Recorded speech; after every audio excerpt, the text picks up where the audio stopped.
이제 그 화가 막 날 때 솔직히 막 주체를 못하는 게 있잖아요. 그때는 이렇게 어떻게 하면 그게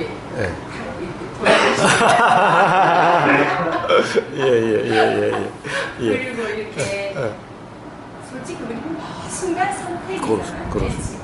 지금 이 순간도 솔직히 머릿속에는 어떤 말을 해야 되나 뭐 솔직히 막 얼떨결에 왔고 용기는 막 충전해갖고 한번 뭐 그래 한번 가보자 막 그래 오기는 왔지만 솔직히 많이 떨리고요. 부럽고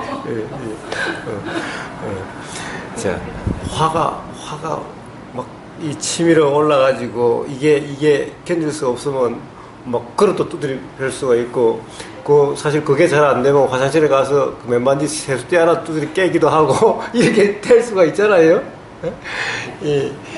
이렇게 치밀어 오르는 그 화를 어떻게 하느냐, 어떻게 돌릴 수가 있느냐. 사실은 그것을 돌리려고 한다면은 거기서 관심을 다른 데로 돌리는 수밖에 없어요. 관심을. 예를 들어서 지금 화가 막 일어나면 화가 뭐 때문에 일어나는지가 있잖아요.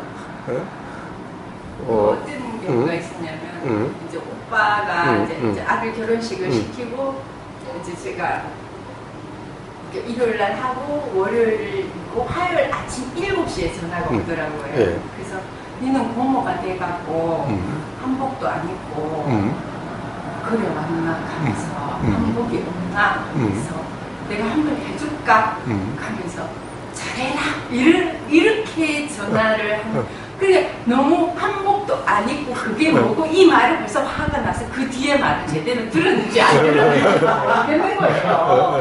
그 순간요 그 오빠가 나이가 9살이 많은 오빠가 160, 59, 지금 50이거든요.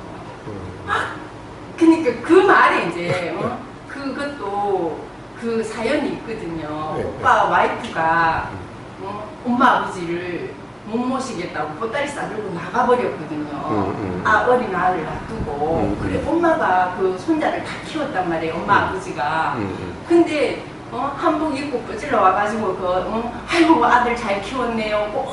온갖 칭찬은 그 앉아서 다 듣는 거를 저는 그동안에 엄마가 어떻게 애를 키웠는지를 다 봤잖아요. 저 역시 그걸 다 봤는데 속이 상해서 내가 막 한복 입고 짙게 입고 가가지고 보면 솔직히 가고 싶은 마음도 없더라고요. 그걸 옳게 언니가 보기 싫어서 솔직히 그렇더라고요. 사는 게. 근데 또 조카를 봐서는 안 갈 수도 없고 그래갖고 한복은 덥고 그치성 싫고 그래 엄마도 생활 한복 그거 좀 괜찮은 거 한 벌 사입히고 이래갖고 그냥 저는 양장을 입고 갔거든요. 근데 뭐 누가 그랬는지 뭐 한복 안 입었다고 얘기를 했겠죠. 그걸 아침 7시에 전화를 하는 거예요. 출근해. 아침 뭐나 출근하나 이러면서 그 순간 막 눈물이 막 쏟아지기 시작하는 거예요. 근데 이때 진짜 어떻게 하면 좋을까 딱 궁금했었거든요.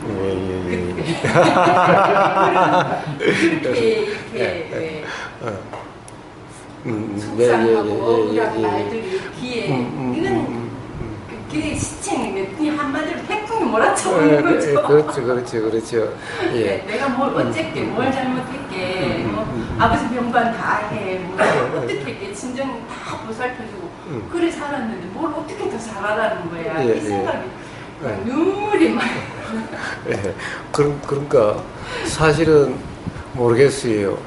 오빠가 무슨 뜻으로 그렇게 하시는지 모르죠. 오빠는 어떻게 보면 아주 단순하게 그럼 뭐 우리나라에서는 그런 날 다 한복 입는데 뭐 공원에서 한복 입고 왔으면 좋았잖아 라는 그런 뜻일 수도 있었을 텐데 그런데 사실은 오빠의 마음이 어땠는지는 전혀 관계없고 그게 들리는 순간 어떻게 보면 쌓여왔던 어떤 그런 경험적으로 쌓여왔던 그런 것이 잘못했으니까 그 모양이다 이제 화가 막 그러니까 오빠의 그 사실 이야기를 조건으로 해서 지금까지 쌓여왔던 오빠에 대해서 쌓여왔던 또는 이 결국에는 어떤 그 오빠의 그 행사가 어떻게 보면 지금까지 어떤 집안 전체에 어떻게 보면은 쌓여왔던 이런 것이 그 순간 다 작동이 되어버렸던 거죠.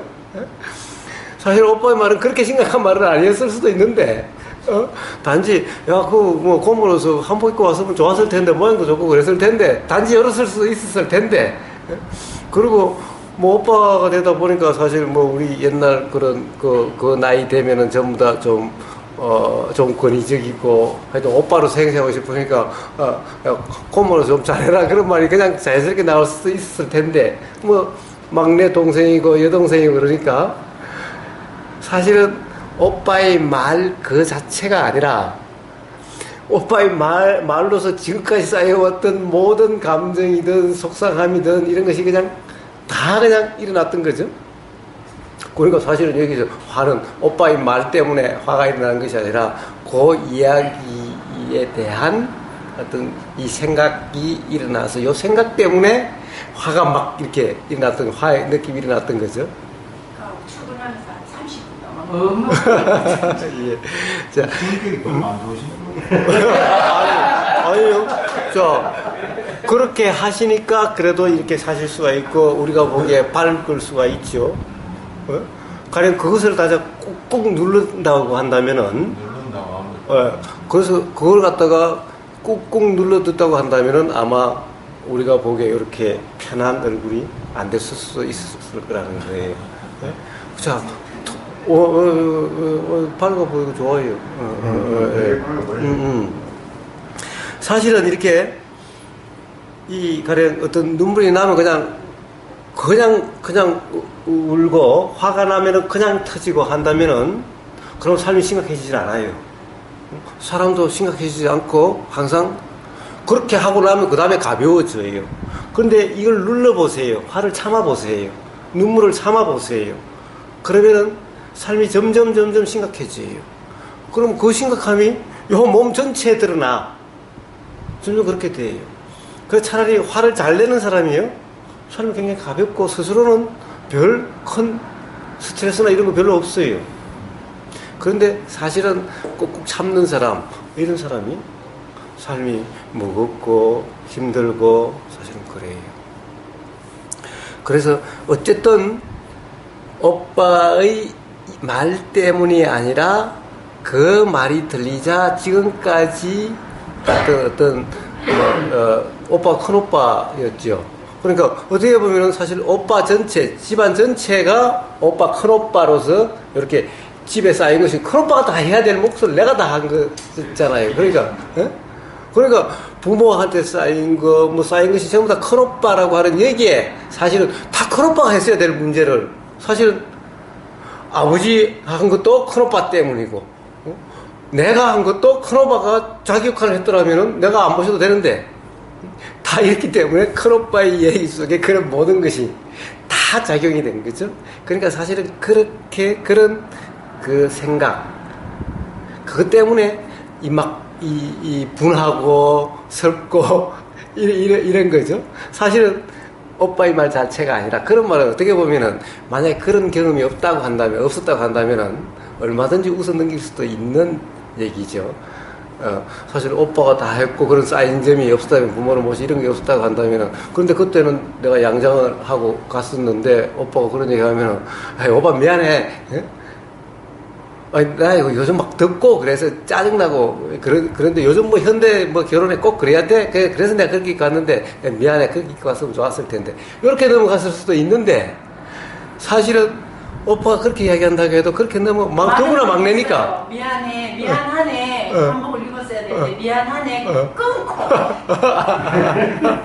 그러니까 실제로 말처럼 만약에 그런 경험이 없었다면은 머리 없는 대답을 하고.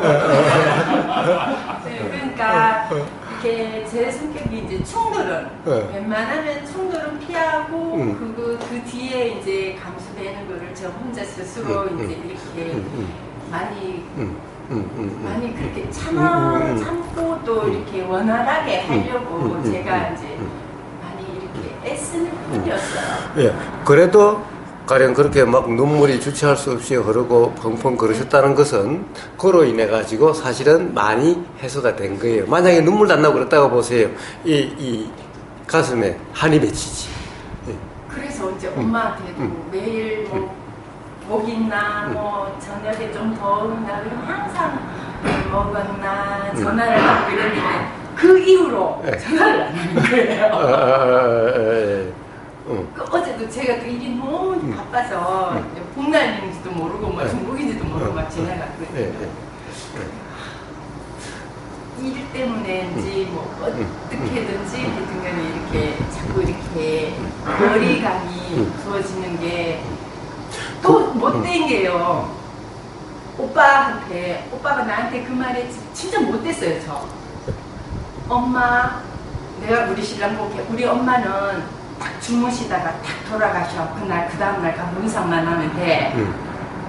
이렇게 말을 해요. 근데 걱정 내가 이제 우리 딸이 나밖에 없지만 큰 며느리는 그렇게 나가서 따로 살고 둘째 며느리는 이제 풍이 와서 이제 이렇게 잘 걷지를 못하고 셋째 오빠는 결혼을 안 했거든요. 제일 큰 오빠는 돌아가시고 그러니까 이제 제대로 할 수 있는 사람이 저밖에 없으니까 이제 엄마가 만약에 아프게 되면 이제 그것도 제 몫인 거예요. 이제 그거를 이제 신랑은 너무나 잘 아니까 안쓰러운 거예요. 늘 고생을 많이 하니까. 그러니까 돌아가시니까 걱정하지 마 이러면서 오빠한테는 엄마 아프면 두고 보자.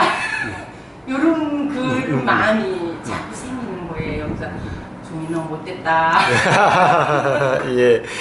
자, 이렇게 간사한 게 사람인가요? 예. 간사한 게 사람, 그렇죠. 사실은 여기 다들 마음이 어떻게 작용되는지 물어보세요. 그런 경험 없는 사람이 있는가? 예? 예. 이 간사한 게 사람이 아니라 생각이 그렇게 작용되는 거죠. 생각이 그렇게 작용되는 거예요. 사실 이 생각의 어떻게 작용되는지를 다 알고 그 생각이 내 생각이면은 아마 스스로 자기 자신을 마음에 안 들어서 못 살 거예요. 아마 스스로 다 자기 자신이 미쳤다라고 생각할 거예요.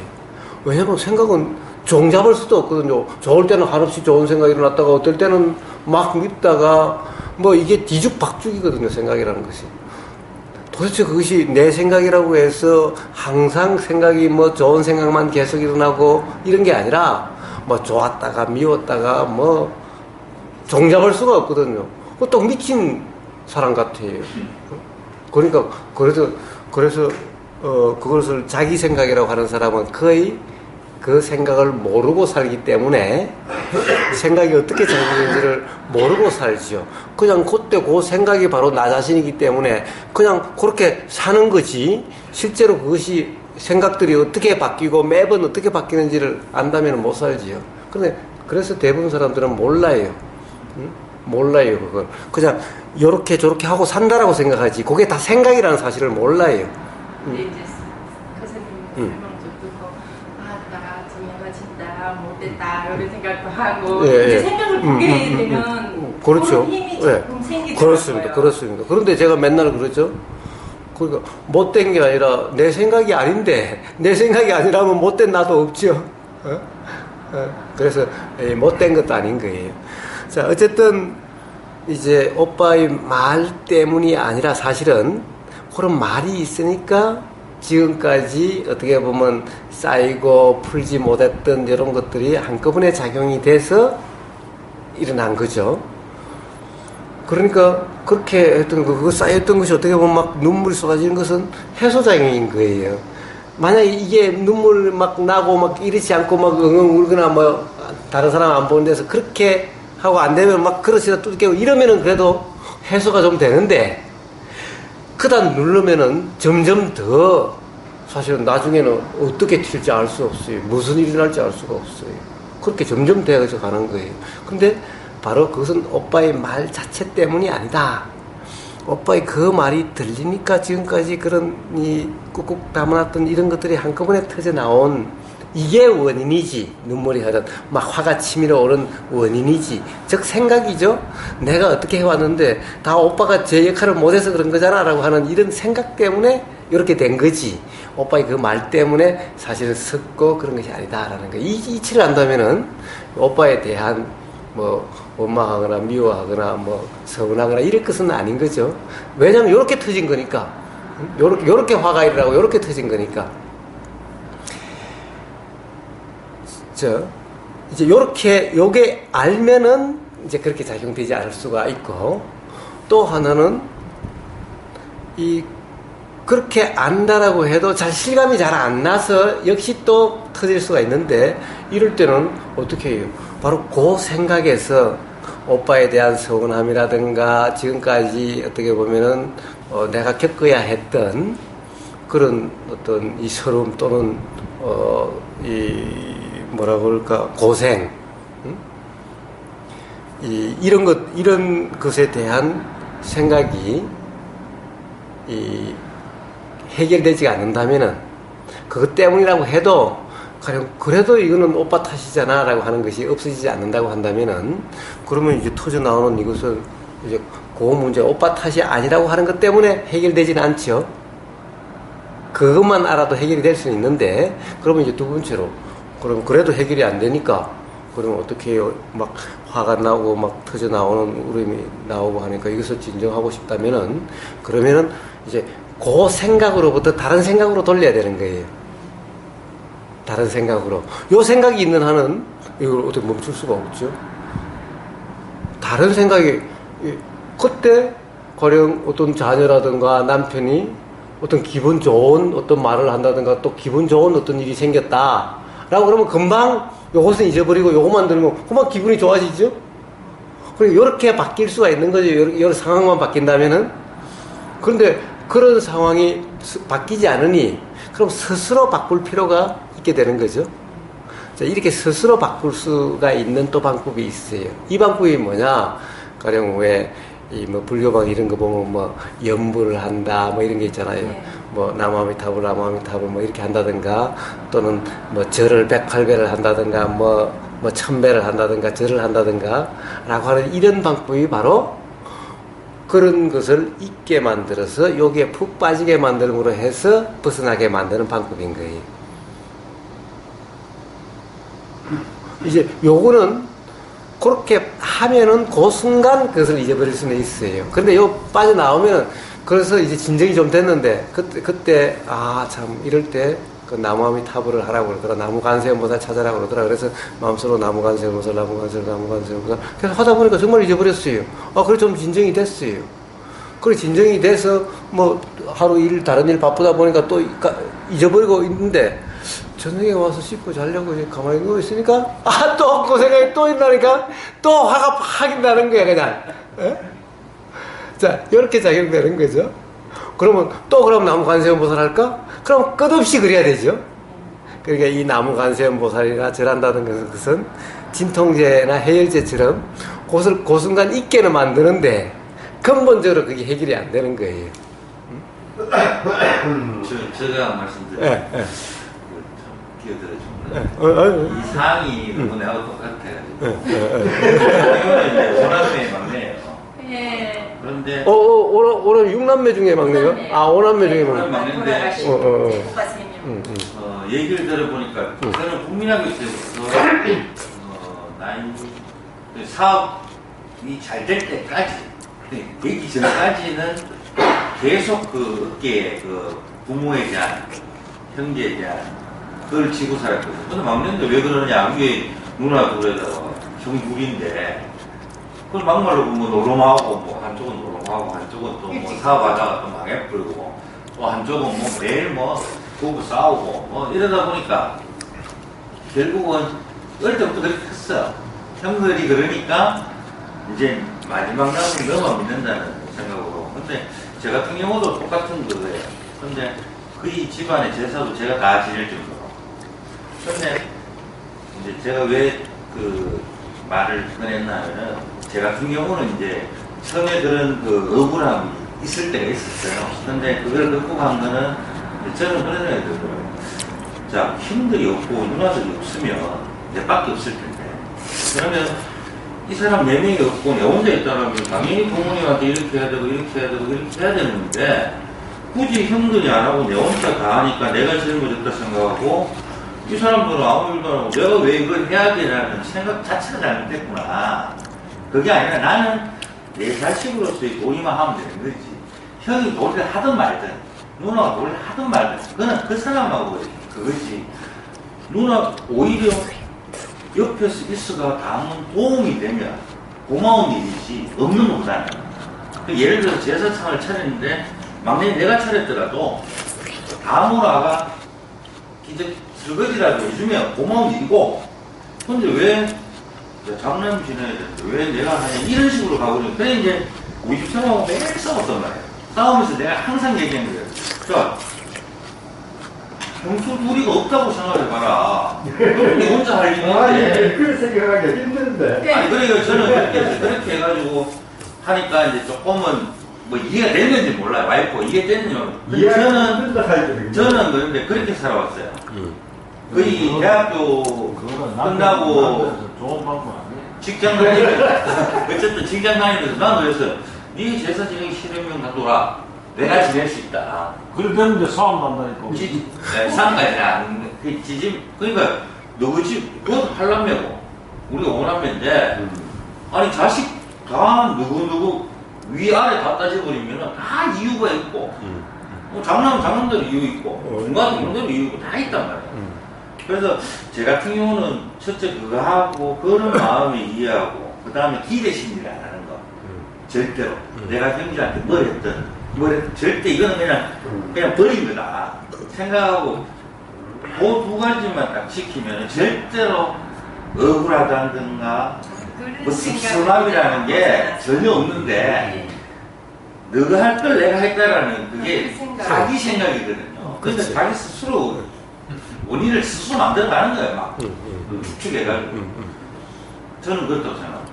그것만 이제 그 전에는 이제 있잖아요. 왜 부모를 선택할 권리가 없노? 이 세상에 딱 한 인간으로 딱 나와 있는데 다 정해진 거예요. 너는 부모고 너는 오빠고 너는 이렇게 뭐 형제 이렇게 딱 정해져 있더라고요. 그래서 왜 정해져 있어? 내가 선택하면 안 돼? 이런 생각을 좀 엉뚱하게 좀 많이 했었던 것 같아요. 좋습니다. 그래서 나는 왜 그러니까 내 자식한테는 그러지 말아야 돼. 근데 왜 기대 심리나 내가 못했던 걸 또 투영하는 투사시키는 게 또 강하더라고요. 내가 그렇지 못했기 때문에 내 자식한테 투사시키는 힘이 강해서 자식이 힘들더라고요. 그래서 많이 부딪혔는데 그래서 부처님께 감사해요. 진짜. 그래서 이제 부처님 그걸 듣고 이제 그런 만나면서부터 우리 애한테 진심으로 사과를 했어요. 미안하다. 내가 우리 딸한테 내가 못한 공부를 너를 시키려고 너를 많이 괴롭힌 거 사실이다. 이제 인정한다. 엄마가 부지했고 엄마가 너무 멍청했고 엄마가 너무 바보스러웠다. 너는 너 자체였는데 엄마 이제는 조금은 알 것 같다. 그래서 엄마가 못난 엄마였기 때문에 그러니까 네가 이해를 좀 너 진심으로 사과할게. 엄마 용서해줄 수 있다니까. 용서해줄게. 좋습니다. 많이 벗어났어. 그래서 이제 이렇게 편안해져서 이렇게 올 수 있었던 것 예. 좋습니다. 어쨌든 아나타님 말씀도 그게 충분히 그럴 수가 있죠. 우리는 뭔가를 바라기 때문에 결국에는 내 일이 아니다라는 거 한데 내가 해야 된다고 하는 이런 것 때문에 항상 불편하게 되는 거죠. 그런데 문제는 아나타님처럼 그러면은 과연 뭐 어차피 아무도 없으면 해야 될 거 그리고 이건 내일이라고 내가 생각하면은 아무 문제가 없는 일이죠. 그렇지 못했을 때의 문제죠. 그러니까 그런데 이제 그런 부인 되는 사람 입장에서는 아니 그 형수들 있고 다 있는데 아니 남편이 그렇게 생각하니까 사실은 다 내일이 돼버렸잖아.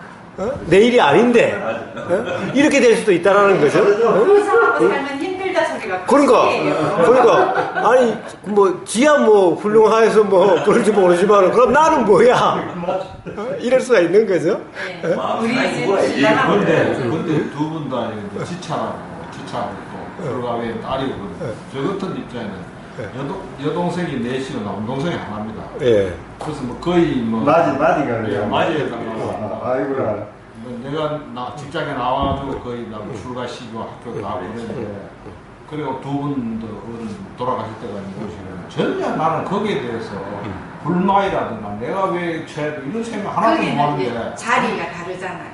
근데 맞아요. 그게 관점입니다. 아, 그러니까 관념인데, 네. 가령, 야, 우리 이제, 부왕님, 입장에 그 세대에서는 당연히, 뭐, 마지가 모신 건 당연한 거고, 그렇죠. 사실은, 뭐, 부모, 그, 큰형은 뭐, 부모하고 똑같다라고 해서 동생들, 옛날에는 사실 형제들이 많으니까, 사실 큰형이 다 공부시키고, 네. 결혼시키고 다 했잖아요. 그러니까 당연히 부모님이 하실 일은 내일, 네. 내가 부모님 모시는 것도 내일이고 동생들 뭐 부모님하고 같이 또는 부모님 대신 하는 것도 내일이라고 생각하시니까 뭐 당연히 불만이 없어. 당연한 일인데. 불가게. 재산도 불가게 거의 다 받았겠네. 근데 재산이 그게 많지는 않고 뭐 맞지. 여동생들은 이제 나가니까 뭐 줄 것도 없고 남동생이 하나 있는데 조금 주고 집하고 이제 논하고 하는데 지금 어른이 네가 가져가고 주신대. 예. 그런데 이제 그러다가 이제 그 출가한 여동생이 그 왜 오빠가 다 가죠? 그렇지. 나도 아버지 딸인데, 부모 딸인데, 좀 내놔! 아마 이러면은 이제, 야, 누가 교육을 누가 시켰는데, 문제가 그렇죠.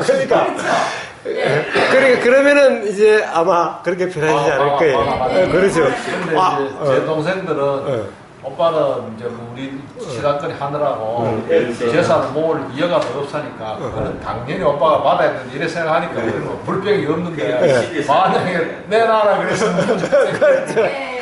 공부시키고 뭐 하고 다 그래 우리 신랑 같은 경우에는 더 이렇게 화가 나냐면 결혼하기 전에 이제 아파트를 살 때 제가 아가씨 때 번 돈을 보태서 아파트를 엄마 아버지가 사서 이제 사셨거든요. 이제 그 사실을 다 알고 있지.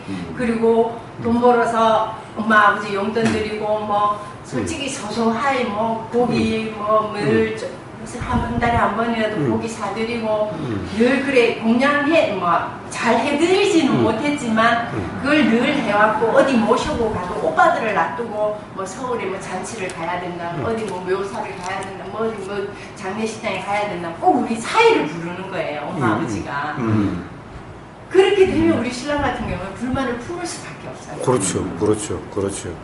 그러니까 이제 거기에서 이제 부딪히는 거예요. 그러니까 자, 이 모든 것의 공통점이 뭡니까?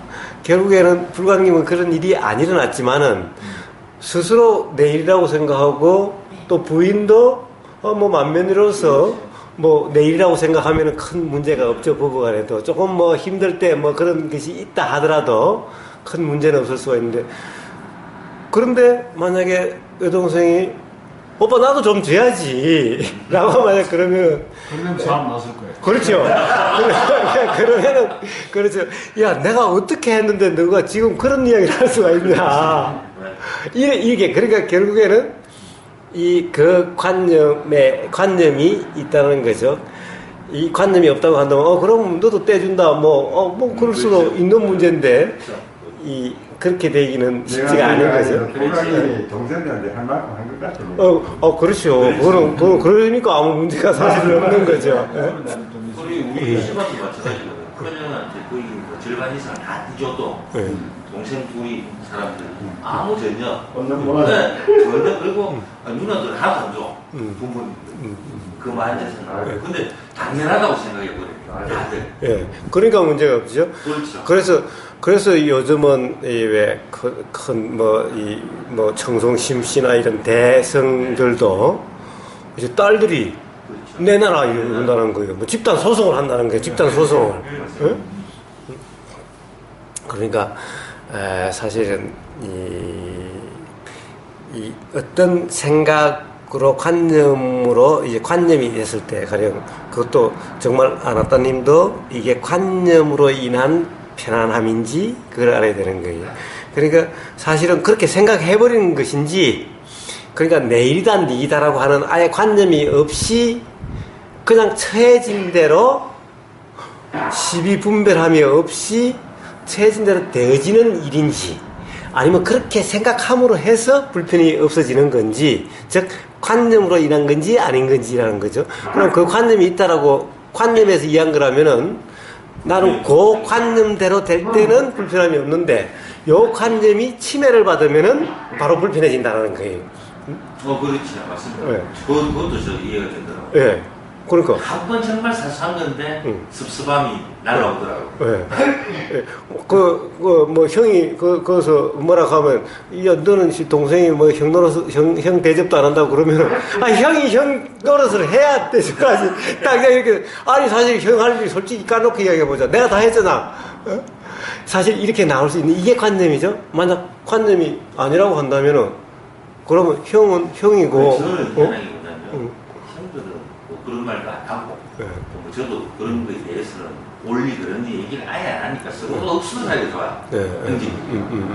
근데 누나가 갑자기 우리 형제들의 얘기를 나한테 하는 거예요. 이런 경우 이렇게 할 수 있냐는 식으로. 그러니까 갑자기 우습다라고 생각하는 하가 확 나는 거예요. 그게 이제 누나는 그걸 이해를 못한다라고 생각을 해보니까 화가 나는 거예요. 그런 부분이 있죠. 예, 그러니까 사실은 거기에 누구나 관념이 작용되고 있는 것인 거예요. 자, 그러니까 관념 없음에 의한, 도라고 이제 이름하는, 우리가 지금 이제 수행으로서 도라고 이름하는 것은 관념 없음에 의한 편함이거든요. 불편함이 없는 거거든. 이러면은, 이래도 불편함이고, 저래도 불편함이 없는 거죠. 누가 뭐라고 그래도 불편함이 없고 그런 거죠. 근데 관념이 있으면은, 그것이 아니라 그것 때문에 금방 그냥 화가 팍 나게 되는 거죠.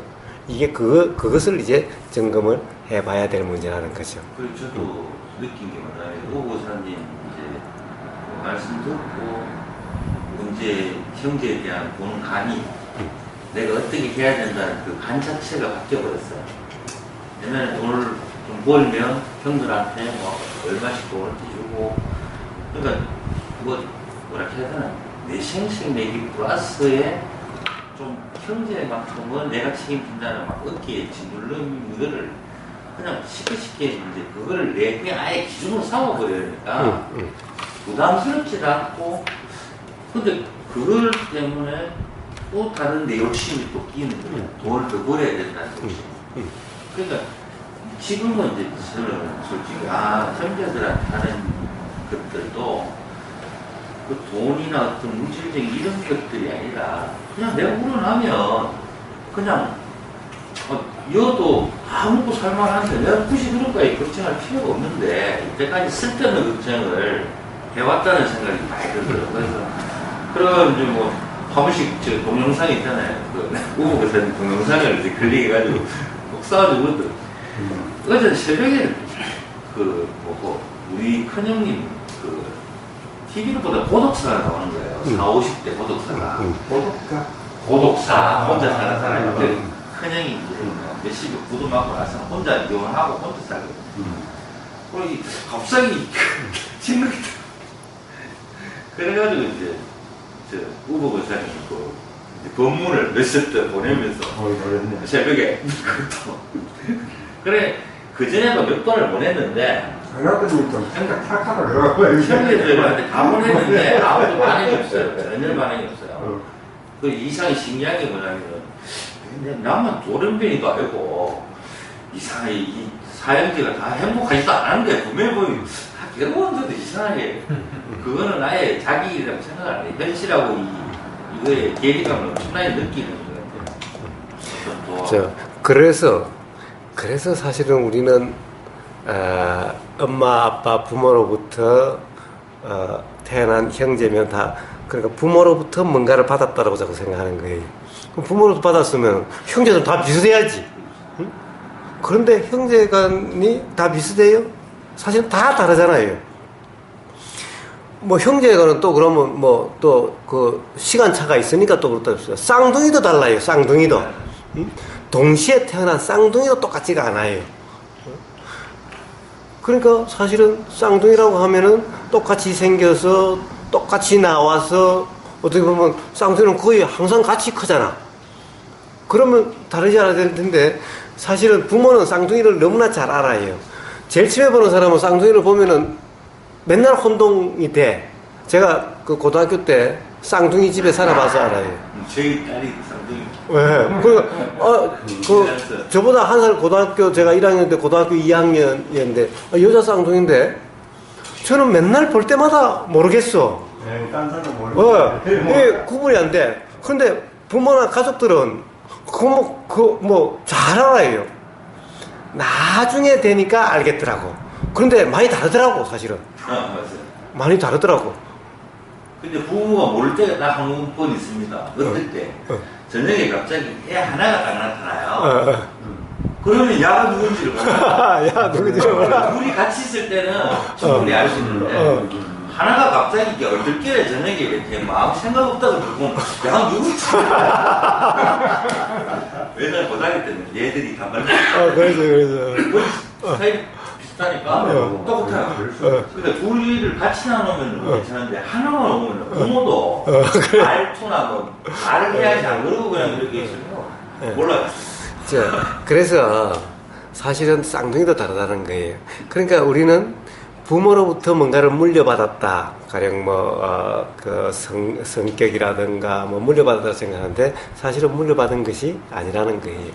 부모로부터 받은 이런 것이 아니라는 거예요. 그래서 가령 부모와 자식이라고 하는 이 관계는 우리는 관념이라고 그러는 거예요. 실제로는 부모 자식이라고 하는 이런 것은 없다라는 거예요. 물론 이제 그렇게 들어가기 시작하면은 이 자체가, 이 사람이라고 하는 이 자체가 이게 어떤 존재가 아니다. 이렇게 우리는 이렇게 보이기 때문에 우리는 이것을 존재다, 사람이다 라고 그러지만은 외계인이 와서 보면은 개하고 사람하고 있으면은 이름이 개지, 우리가 사람이라고 생각하면 우리가 사람이다라고 생각하는 것은 뭐예요? 사실은 어떻게 보면은 만물의 영장 또는 이 지구상이나 우주에서는 사람이 중심, 사람이 주고 다른 것은 다 어떻게 보면 자연일 뿐이고 종일 뿐이고 이렇게 기본적으로 그런 관념이 깔려 있잖아요. 사람이라는 것이 참 이 우주에서는, 지구에서는 최고의 어떤 존재라고 하는 이게 깔려 있잖아요. 근데 우주 외계인이 와서 가만히 보면 사실 요렇게 생긴 동물이 있고 사람 보면 요렇게 생긴 동물이 있고 이런 거지. 와, 요거는 대단한 뭐고 요거는 이렇게 보질 않을 거라는 거죠. 사실은 개보다 돼지가 머리가 더 좋고 그렇다잖아요. 그래서 동물의 농장 보면 돼지가 왕이잖아요. 돼지가. 그런데 우리가 돼지가 그렇다고 해서 개하고 돼지하고 크게 돼지를 갖다 머리 좋다라고 우리가 우대하고 이러나요? 없잖아요. 외계인이 와서 보면은 인간이 머리가 좋아가지고 이렇게 아스팔트 내고 비행기도 해서 타고 이렇게 봐도 사실 개미가 집 지놓는 거나 사람이 아파트 지놓는 거나 그게 다르게 보이겠어요? 요렇게 날아다니는 뭐가 있어도 잠자리 날아다니는 거나 그런 거 날아다니는 거나 사실은 이런 것이 밖에 안 되죠. 그러니까 이것을 자꾸 뭔가 특별한이라는 관념이 우리는 꽉 있기 때문에 그렇다라는 거예요. 그래서 요게 존재다, 요렇게 독립되어 있는 존재다, 요게 실제다 라는 것이 있으니까 아버지, 아들이 있을 수가 있죠. 그러니까 이게 존재가 아니고 실제가 아니다라고 한다면은 아버지라는 실체가 없는데 어떻게 아버지가 있으며 아들이라는 실체가 없는데 어떻게 아들이라는 것이 있겠어요? 사실은 소리가 들리니까 생각이 일어나는, 그러니까 요런 작용의 현상일 뿐인데, 요런 작용의 현상인데, 그러니까 아버지와 아들이라는 것도 결국에는 요런 여러 작용들의 덩어리가 그렇게 보이는 거고, 요렇게 사람처럼 요런 뭔가 어떤 형체가 있는 실체처럼 요렇게 보이는 거, 요렇게 보이니까 낫다라고 그러는 거지. 사실은 놓는다, 엄마가 자녀를 낳는다라고 하는 이것도 실제로는 현상이지. 구름이 이렇게 생기고 구름이 이렇게 쪼개져서 이렇게 되고 하는 사실 이런 현상일 뿐이지. 실제로는 소리가 들리니 생각이 작용된다라고 하는 소리 작용, 생각 작용 이런 작용들이 서로 연관돼서 계속 작용되고 있는 것일 뿐이라는 거예요. 그게 부모와 자식이 없다라는 거예요. 부모와 자식이 없다라는 거예요. 그러니까 사실은 한 부모 밑에서 태어난 우리는 그 자식들도 다 다른 거예요. 쌍둥이도 다른 거예요. 이게 존재라면은 그러면 당연히 엄마 아빠로부터 나왔으면 같아야지. 쌍둥이는 아주 같고 그 다음에 자식들은 전부 엄마 아빠하고 다 같아야지. 어떻게 보면 사실 우리는 은연중에 그렇잖아요. 가령 나는 죽어도 내 자식들이 내 재산을 지니고 자식을 통해서 계속된다라고. 그러니까 자식한테 다 재산도 물려주고 하는 거죠. 그런데 사실은 자식이 같아요? 저는 같지 않아요. 자식이 내 분신인가요? 그렇잖아요. 요즘은 부모가 자식을 죽이고 자식이 부모를 죽이는 일이 너무나 허다해요. 부모하고 뜻이 맞지 않는 부모와 자식 간에 서로 뜻이 맞지 않아서 불편한 사람들이 너무나 많아요. 그런데 어떻게 자식이 분신이 되고 어떻게 보면 내가 죽으면 자식으로서 계속된다는 생각이 어떻게 있을 수가 있죠? 이게 전부 생각일 뿐인 거예요. 관념일 뿐인 거예요. 그 생각 때문에 불편하게 되는 거죠. 그리고 내 딸이니까 그런데 남의 딸이 좀 늦게 들어온다고 뭐 화나겠어요? 어? 아니 뭐 요즘 애들 다 왜 저런지 몰라. 그냥 빨리빨리 들어가면 좋을 텐데 그냥 이렇게 생각하지 막 화가 나겠어요? 그러니까 내 딸이다라는 내 딸이라고 하는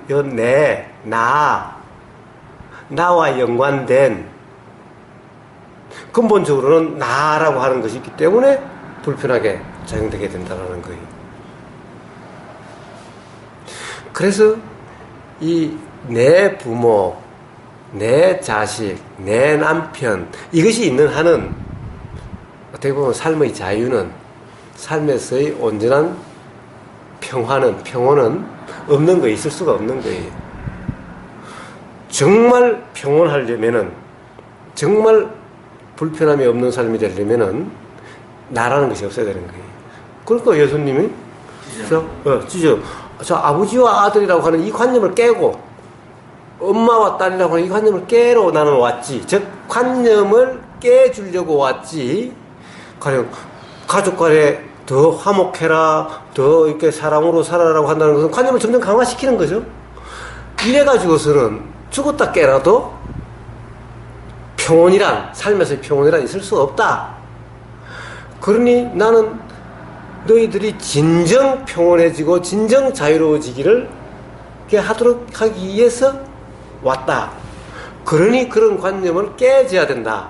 그러니 부모와 자식을 갈라놓는, 자, 부모 자식이라는 것이 우리 생각대로 그대로의 관계가 아니다 라는 것을 분명히 알려줘서 그 관념부터 자유로워져야 비로소 온전히 자유로워지지.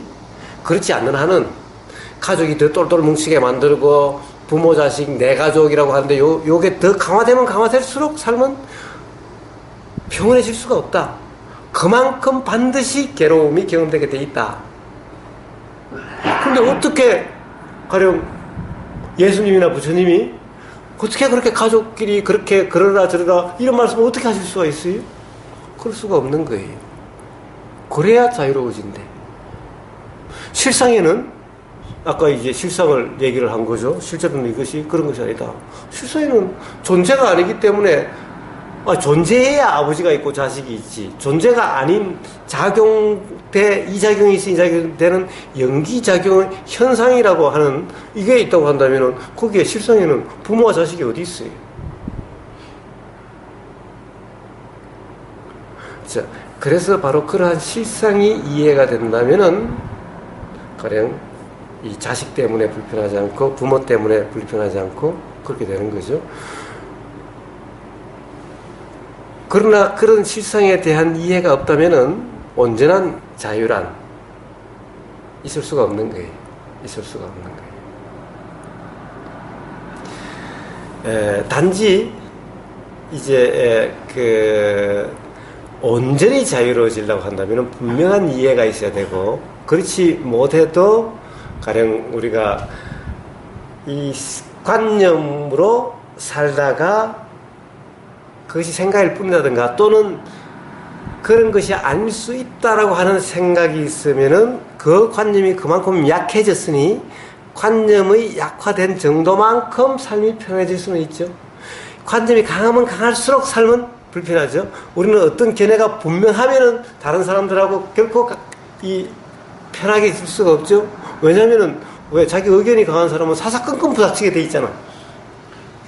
사사건건 부닥친다 하니까 이제 저는 이제 이렇게 법문을 듣고 이렇게 이제 같이 일을 이제 실기는 일을 해요. 이렇게 원단 짜는 이러니까 실기는 이렇게 항상 집중해서 일을 하니까 말은 하지 않고 일을 하니까 항상 이렇게 귀에 이어폰을 꽂고 법문을 듣는데 옆에 같이 일했는데 네가 죽는 거 없어 이러면 죽으면 끝이야!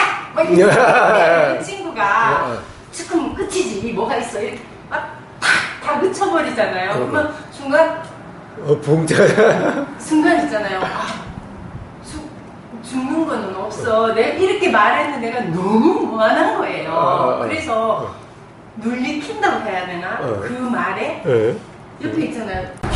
부처님이 불생불면이랬어 이렇게 말하는 순간 있잖아요. 제가 너무 바보 병신 같은 생각이 확 드는 거예요. 죽으면 끝이지 뭐가 있어 이렇게 죽으면 끝이야 뭐 안 없어 죽기는 안 죽어 이렇게 이렇게 실상에 대해서 부처님 말씀에 대해서 이렇게 한 번씩 이렇게 툭 던져주는 말에 세상 사람들한테 그냥 나도 모르게 알려주고 싶은 마음이 들잖아요. 내가 조금 더 편해졌으니까 안쓰러우니까 그렇죠.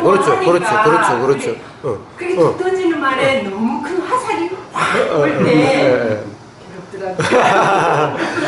그러니까 어쨌든 의견이 분명하고 강한 사람은 사실 사사건건 부닥치게 돼 있는 거예요. 그러니까 사실은 우리는 관념의 강도에 따라서 불편의 강도는 훨씬 많아지는 거예요. 자기 자신은 아직 인식이 안 됐을 수도 있어요. 괴로움이 괴로움으로 인식되지 않을 수가 있어요. 그렇다고 하면 그것은 계속 쌓여가지고 정말 큰 충격을 받을 때가 있게 되는 거예요. 정말 큰 충격을 받을 수 있게. 그러니까 그 사람은 뭐 별로 그건 모르던데, 그게 아니라 그 사람은 정말 큰 것을 당해야 그때 그런 모든 것을 몰랐던 것을 한꺼번에 다 느끼게 되는 거예요. 그러니까 그 강도가 엄청나게 커져야 이 사람은 안 사람인 거예요. 어쨌든 그러니까 관념의 정도에 따라서 불편의 정도가 결정되는데, 자꾸 듣다 보니까 죽음은 없대. 부모와 자식이 이게 나라는 것이 이 존재 이게 실제가 아니래. 당연하다고 생각하고 너무나 당연하고 조금도 의심이 없다가 그런 말이 자꾸 들리고 다른 이야기 하는 보면 그렇게 틀린 것 같지 않고 뭐 맞는 것도 하니까 전혀 그거 엉터리가 아닐 수도 있겠지. 부처님도 뭐 불생불멸이라고 그랬으니 라고 하면 이제 자기 견해 이게 당연하다라고 하는 이것이 조금씩 약화되는 거죠. 그만큼 아직도 분명하진 않지만은 그렇기 때문에 자꾸 작용이 돼도 그만큼 강하지 않으니 그만큼 삶이 좀 부드러워지고 불편이 그만큼은 줄어들게 되는 거예요. 그러나 온전히 그렇게 되려고 하면은 바로 그런 이 실상, 이 존재라고 하는 이것의 실상, 당연히 이것에 대한 실상이 이해되면은 부모와 자식에 대한 실상에 대한 분명한 이해가 있다고 한다면은 그러면 이제 그로부터 온전히 그렇게 되겠죠. 설사 이제 가령 거기에 대해 분명히 했으면은 강한 사람하고 만나면은 관념이 강한 사람하고 만나면은 그렇다는 것이 이해가 되고 관념이 강하다는 관념이라는 것이 실상이 아니기 때문에 우리는 불교적으로 이야기하면은 무지다라고 이야기하는 거죠. 무지다, 무지, 어리석다라고 이야기하는 거죠. 어리석다라고 이야기한 거니까 어리석은 사람. 뭐 우리끼리 하는 말이지만 밖에 나가면 뭐 어리석다 무지다라는 말을 해도 바보다 소리는 잘 안 하지만 우리끼리 이제 여기서 이야기하면 사실은 무지한 사람, 이치를 모르는 사람, 어리석은 사람 우리는 바보라고 그러는 거죠. 그런 사람들이 목소리가 더 커요. 예, 그러니까 아무리 큰들 바보의 소리가 아무리 큰들 우리 바보 소리에 대해서 뭐 그렇게 별 신경을 써요? 바보라는 사실을 알면은 이치를 몰라서 그렇다는 것을 안다면은 그러면은 좀 안타깝고 좀 아까 가령 뭔가 이야기해주고 싶은 마음이 아 내가 그렇게 살았었는데 지금 이렇게 가령 뭐 도다 뭐 이런 것을 듣고 이러다 보니까 아 그만큼 편해졌으니 이야기해주고 싶은 마음이 작용되는 거죠. 그래서 한 말이었는데 상대방이 그렇게 나오면은 사실은 좀 다른 사람이 보면 무안할 수 있는 얘기지만은 그래 몰라서 그런 건데 뭐 사실대로 이야기하면은 실제로 이야기하면은 바보가 한 말인데 바보가 한 말 때문에 내가 상처를 입는다든가 그건 좀 이상하죠. 아닌데 이제 옆에 친구가 이제 나를 이렇게 평가하는 말을 하면 너 참 잘한다. 참 잘한다. 내가 보기에는 참 잘하고 사는 애 같아. 그 자식이고 남편이고 부모한테고 이래 참 잘하고 사는 것 같아. 이렇게 말을 해요. 내가 본 가장 이렇게 평범하게 살기가 가장 어렵다는데 너는 참 그렇게 참 잘 유지를 하고 살아가는 것 같아. 그런 말을 나한테 해요. 그러면서 자기는 너무너무 뭐 신랑 때문에 힘들고 뭐 자식 때문에 힘들고 뭐 친정엄마하고 아버지는 아예 보지도 않고 살고 형제가는 아예 연락을 끊고 살고 이렇게 사는 거예요. 물론 어쩌면 저것이 편할 수도 있겠다 이런 생각도 들더라고요. 자기만 챙기고 살면 되니까. 그런데도 많이 힘들어하니까 그럴 때 좀 목소리가 크더라고요. 예. 사실 우리는 이 편하다 안 편하다라고 하는 거 그래요. 사실은 가장 편한 사람이 누구겠어요? 고아죠, 고아. 부모도 없고 형제도 없고 세상에 그릴 사람이 누가 있어? 나 하나 먹고 살면 되는데 나 하나 못 먹고 살아? 사실 솔직히 이야기해보세요. 아라타님도 그러고 바냐님도 그러고 사실 어떨 때는 나 혼자 있으면 나는 뭐 얼마든지 잘 먹고 살겠어 세상에 이런 생각 들 때가 없나요? 많은 사람이 그렇지요? 그래서 어떨 때는 차라리 고아했으면 정말 좋았을지 모른다는 생각이 들 때도 있죠. 저도 잘 알아요. 저도 저도 6남매 중에 장남이고 이제 양자 가서 정성까지 됐으니 예? 이게 얼마나 많아. 진짜 고아였으면 좋겠다라는 생각이 들 때도 많죠. 예? 자, 그러면은 고아한테 가서 야, 너 참 행복하겠네라고 이야기해보세요. 뺨 맞을 일이죠. 야, 나는 진짜 나를 괴롭히는 형이라도 형이 있었으면 좋고 나를 맨날 모서리 그러도 우리 부모 있었으면 좋겠어라고 이야기할 수도 있겠지요. 그러니까 사실은 우리는 좋다 안 좋다라고 하는 것은 각자의 생각이지 실제로 좋다 안 좋다는 것은 저쪽에는 부모가 있어야 좋다라고 그러고 맨날 술 먹고 들어오고 내가 맨날 벌어먹이더라도 우리 엄마 아빠가 있어서 아버지 엄마라고 부를 수 있는 사람이 있었으면 좋겠다라고 그러는 거고 야 있어봐라 실제로 야 좋기는 그냥 얼마나 괴로운데 이게 사람마다 다 다르죠.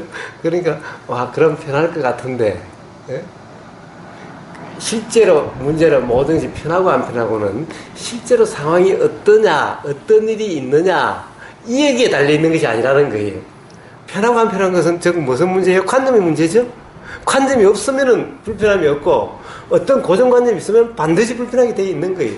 실제로 일이 있고 없고를 떠나가지고 일이 많고 적고를 떠나가지고 그러니까 부모가 있어도 괴롭고 없어도 괴로운 거예요. 그런데 그냥 돌아가는 입장은 부모가 있어도 안 괴롭고 없어도 안 괴로운 거예요. 어떤 것인지 이해가 되는 거죠. 그런 것이 뿌린 거예요. 그러니까 목소리가 크다. 원래 모르는 사람이 목소리가 크죠. 서울 안 가본 사람이 서울에 대해서 더 크게 떠들고 그런다잖아요. 그런데 가본 사람 입장에서 안 가본 사람이 계속 떠들면은 그걸 일일이 갚겠어요? 몇 분 이야기하다가 그 나중에 그냥 웃고 말지. 웃고 말지. 그런 거죠. 그래서 설사 그렇게 하는 것은 모르니까 그렇게 되는 거죠. 그러니까 그 말에 신경 쓸 필요가 없는 거죠. 뭐 다른 사람이 볼 때는 야, 그것이 말하다 본전도 못 찾다 그럴지 몰라도 세상 사람들이 나를 어떻게 생각하느냐에 달리지 것이 아니잖아요. 세상 사람들이 나를 행복하다 그러면 내가 행복해집니까? 그거 아니잖아요. 사실 세상 사람들의 얘기를 들어보면은 나를 몰라도 너무너무 모르죠.